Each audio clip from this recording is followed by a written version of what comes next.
was different. He seemed much more interested in creating a third bloc of Muslim nations, a powerful, independent force in the world, maybe even with its own currency.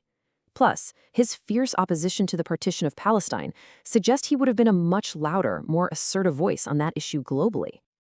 Okay, so this brings us to what might be the most important and maybe the hardest to measure impact of Jinnah's early death.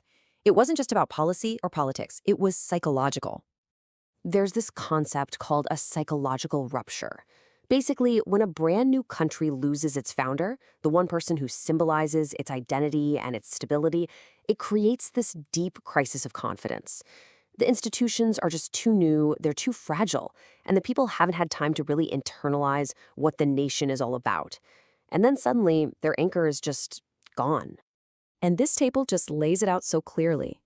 Look at the time other major founders had to work with. Ataturk had 15 years to completely reshape Turkey. Nehru had 17 years to see a constitution written and to oversee 3 successful elections, really embedding democracy in India. Jinnah? He had 1. Just 1 year. He never got the chance to turn his blueprint into a fully built, resilient structure. And this gets to the absolute heart of it. It's about more than just governance. During big crises, like India's war with China in 1962, Nehru's presence provided what one writer called a psychological assurance, a feeling that someone was steering the ship.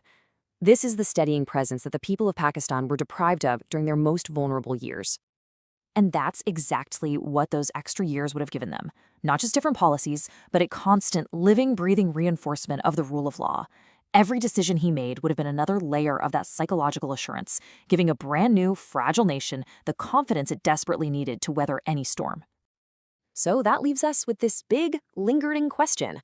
It's a testament to a nation's resilience that it can survive without its founder.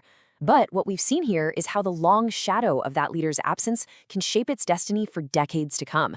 What could have been? Well, that remains one of history's most fascinating questions.